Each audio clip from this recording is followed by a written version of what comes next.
After your career, you and your brother Brett teamed up to carry the message about concussions. Tell us about that journey. There wasn't a lot of notoriety about concussion. There wasn't a lot of. It was kind of that the C word, right?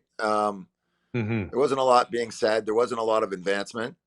There wasn't. There weren't steps in place when these situations happen. People just we had to change the mindset and accept that they're going to happen. And here's what we need to do to make sure that someone can come back and be as close to normal as possible as quickly as possible, and these are the steps to do it. I mean, it's inevitable concussions are going to happen in hockey and in sport in general, life in general, playgrounds, anywhere else. They're going to happen. It's how we deal with them and how quickly we deal with them and how we identify them. So things got a lot better in Ontario here. Unfortunately, we lost Rowan Stringer, but Hmm. uh, Rowan's law has been a big push here in Ontario. I wish it was national. I don't know why they, I don't know why this country, we need to have, every province has to have a different way to deal with concussion. I didn't realize that a concussion in Ontario is different than a concussion in Manitoba. I, it just doesn't make sense to me. It'd make it so much easier to get that voice across. I think it would be cost effective. I just think if you blanket it, it'd be a lot better for everybody involved. However, we're still fighting on that, pushing for it. Um, but it's gotten better. Is it perfect? No. I mean, there's talk of research here and talk of research there. I don't know. I'm not seeing a whole lot of collaboration, to be honest with you. I see a lot of silos going about their work and getting their grants and keeping everything tight-lipped.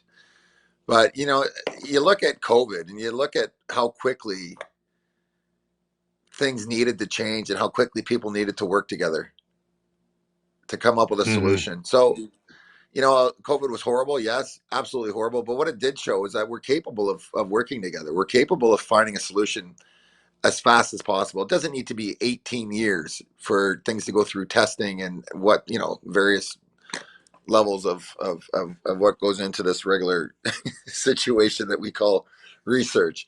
Um, we're capable of doing it quicker. So I don't know why we're not. Well, you talk about Rowan's law, right? Hit, stop, sit. Very simple, and Yep. Yeah. to me, it's a no-brainer. What the hell can be simpler than that, right? Sure. Right. And people get so short sighted about it. And it's not just looking out for your own kid either. Let's get looking out for the other team. Let's get looking out for our kids on the other side, kids on your kids team, the teammates. It's for everybody. Like, if you suspect something, it's what's the harm in just taking a break and let's have a talk about it. Let's slow this down and you know um, let's make sure that we're making the right call here. It's a whole lot easier to do it with a relaxed space and people looking at it from a calm perspective and making the right judgment call and not just thinking that everyone's resilient. Everyone's different. Everyone's built differently. So it really needs to come down to that player being honest and the coaches doing the right thing on behalf of the player, um, and putting the best interest of the player first. But the players Right, need to and be it's honest as well. Players have to be yeah, honest. If the players aren't honest, the whole thing sucks.